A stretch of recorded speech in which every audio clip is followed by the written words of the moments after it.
Kick off.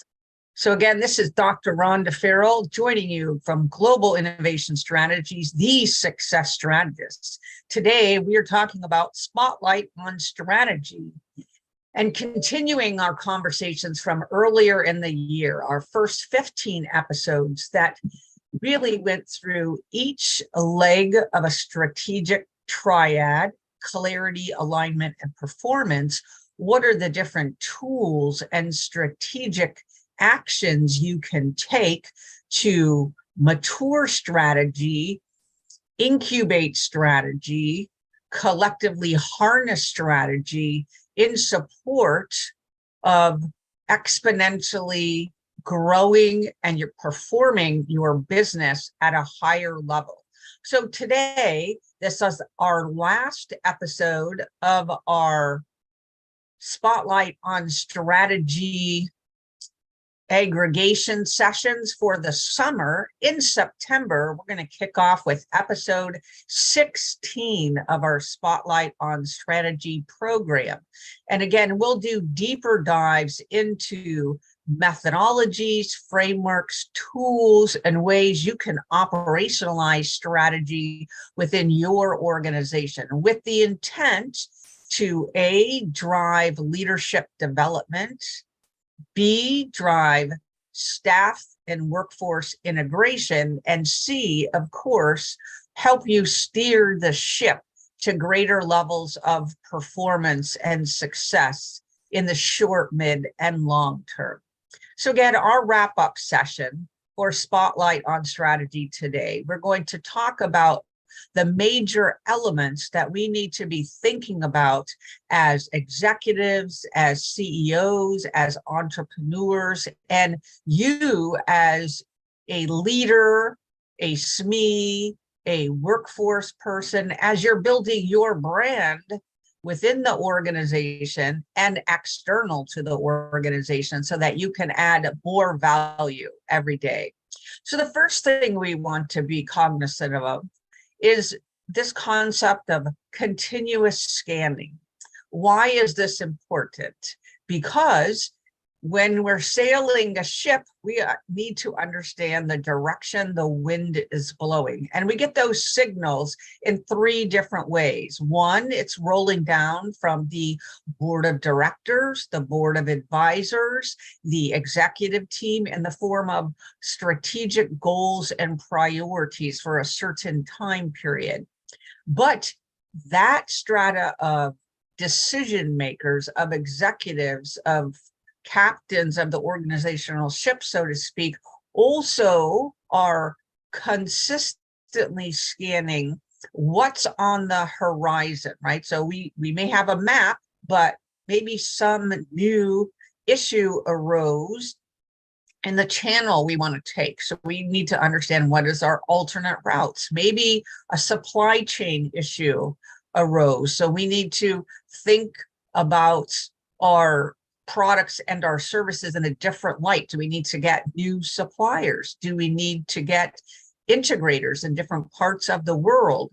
Do we need to rethink our portfolio? Do we need to examine how to offset risk from a certain monetary, financial perspective, et cetera, right? And that continuous scanning is really allowing us to look at what's happening externally within the broader global ecosystem, what's happening within our industries, and most of all, what's happening in parallel industries. So, because again, yes, ideation and innovation come from within, but it also comes from without. And we want to make sure that we're capturing the progress and the innovations and the novel and value-laden things that are occurring and being recognized elsewhere so that we can lift and shift. We don't have to rediscover. We don't have to recreate a model. We don't have to remake a framework. We can just look at the basic elements that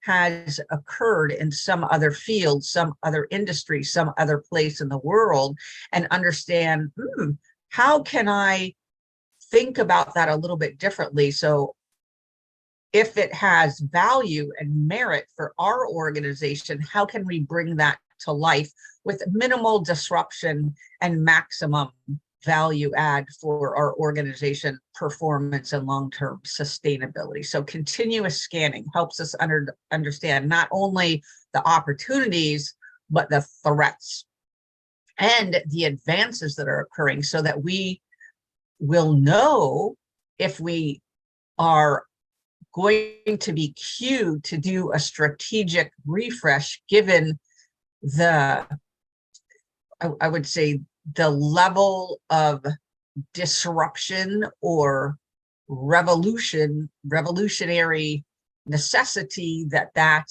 innovation or new idea is going to bring. So again, continuous scanning, what's occurring, what's happening, how is it going to affect us, and do we need to create a slight pivot, or do we need to create a whole new major route for our organizational success? Forecasting, similar. What we're doing is we're ingesting all that intelligence. We're ingesting strategic priorities. We're ingesting the intelligence that's creating out in the ecosystem. And then we're going to harness that to help us understand and gain greater clarity on if we need to make a pivot, if we need to make a major move, if we need to do something different. How is that then going to affect our strategy, our goals, our objectives, and our performance markers, performance management markers that we put in place? So forecasting helps us really internalize all that we're learning, and that continuous scanning. It helps us understand our baseline strategy, and it helps us better, if we gain greater clarity from some of our scanning activities. Forecasting is a way to help us harden and mature the alignment given that new knowledge. The next is ideation and innovation. And when we're doing this constantly with the advent of AI, we're able to not only create data and information, but really intelligence out of that. So our long journey of heuristics engine, machine learning, artificial intelligence, as it's been institutionalized over many decades now, how can we harness that not only for business intelligence, so along the lines of our portfolio modeling, but how can we optimize the products and the services that are on the horizon or are currently being offered to our customer and client base, as well as focusing that internally. So how do we better harness the resources? How do we better create optimized internal working structures? How do we, again, better harness our monetary resources to get something to market or sustain something that's in the market, or pilot something internally so we can reach a stronger, better level of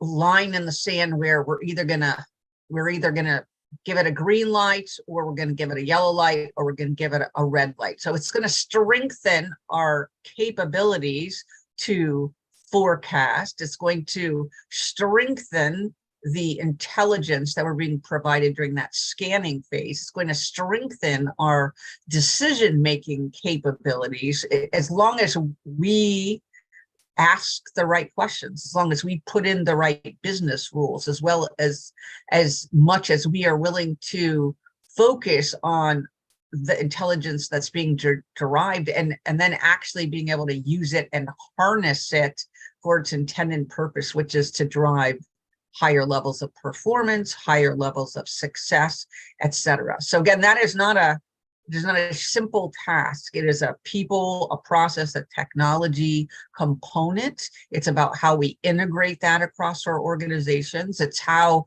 we get people from external organizations and partnerships and nonprofits and leading technology firms involved.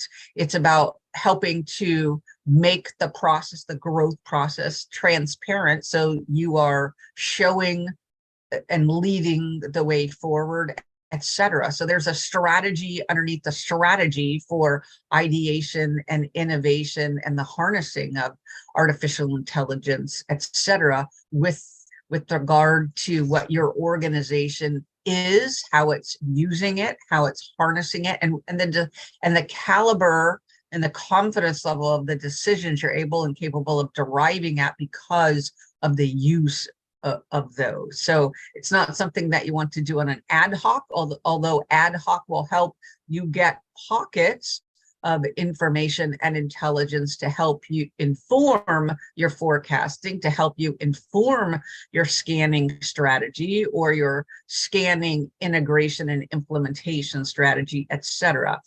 But also, what does it do? It can help us get better at the process of ideation and innovation. So using our innovation related capabilities from a people, process, and technological standpoint, we then can build the life cycle of ideation and innovation to be more inclusive, to allow more diverse perspectives, to glue and create this amalgamation across that set, even if that's outside of our original comfort zone, because it gets us farther, and we've broken outside of the box that as to it has to look a certain way, it has to come from a certain strata, it has to be packaged in this way. If we can think about how we ideate, how we innovate, and to harness the tools, it can help alleviate some of our organizational bias that occurs in a natural ideation and innovation set, unless you have strong leadership and strong facilitation and strong strengthening mechanisms and facilitation during that life cycle. So it helps us in many ways, because it helps us break outside of our box as here's our current state. It helps us break outside of our thinking and our biases box as I'm comfortable receiving information in this manner or from that strata or in this way or approached in that manner. It helps us really break down those blockages to helping our organizations achieve higher performance and higher success, because we don't have to fall back on we've always done it this way. We now have new technologies and new process and new ways that we can help break down the silos and other mechanisms, control mechanisms, if you will, that disable something from bubbling up and through that will ultimately help gain greater performance and success. So some fodder for our leaders and executives that are listening and on the line of some phenomenal technologies and approaches to help our organization succeed at a higher level. Going back, of course, to excellence frameworks and going back to other quality, TQM, etc., harnessing the whole in support of the customer excellence journey that the organization is all.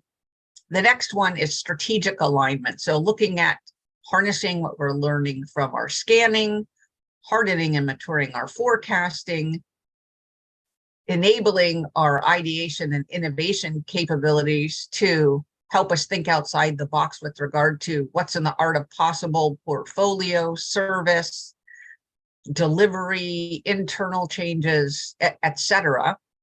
We're going to then need to rewrite the mesh of strategic and mission alignment, where strategy meets operations for how we implement and sustain and grow the products and services internally as well as externally. So what's harnessing some of these new technologies? What is our IP? What can our IP now look like? What is viable from a monetization standpoint? How do we want to meld and package traditional products and services with new digital products and services? What does that look like from a place of serving our clients at a higher level, serving new populations, serving and creating new opportunities globally? So we want to really harness all that we're learning and all that we're doing and all that we have done from the baseline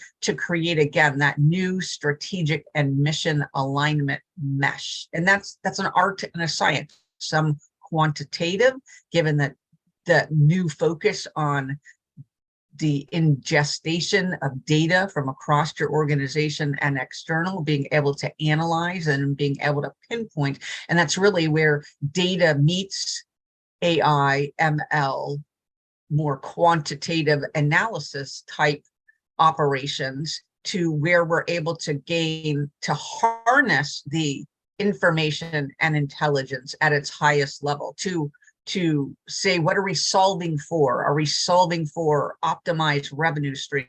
Are we solving for greatest resiliency? Are we solving for the greatest amount of growth in certain geographic regions? Are we solving for higher levels of governance and maturation across our organizations? Are we solving for integration across the diverse spectrum, right? So we get to choose what we're solving for and harness the technology and the processes to help us get there. If, again, they're in alignment with our strategic portfolio and our mission portfolio. And when we have a gap, that's our opportunity to grow the organization to the next stage, to be able to harness these technologies, to harness the intelligence, to harness the expertise that our people are bringing to the plate, if you will, the table, in order to help move the organization forward. So we have two additional aspects we want to look at. This is, again, it's not a sprint, it's a marathon, it's a journey. And if we look at it through the lens of excellence, we're never done, because excellence is, we learn something, we pivot. We learn something more, we pivot again. We learn the third order, we pivot again. And so we're never done. And so for some strata of the organization, that will lead to potential change fatigue. That may lead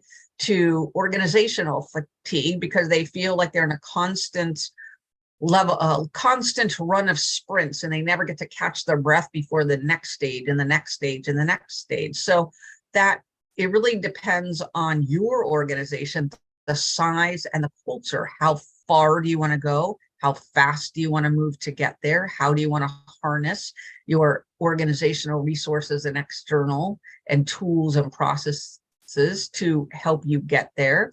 And then how do you communicate the journey that you're on? How do you recognize successes along the way? How do you keep up the momentum through the North Star of perhaps using excellence, right? Because it's a continuously moving target. And to some, that's extremely alluring and exciting. And to others, that's fatiguing and frustrating. And so we have to understand where we have to plant our flags, our mile markers. How can we unify and solidify to be able to reach the marker or the flag? And then what comes after, and who takes that next leg of the journey? It doesn't have to be all in all the time. It can be a phased approach where we're strategically harnessing and using our resources, so that strata A, moving from mile marker 1 to 2, strata B from 2 to 3, strata 4 from 3 to 4, etc. Or we can have a mix. We can have a mix of resourcing and leadership along each phase and stage of the journey, depending on where they fall on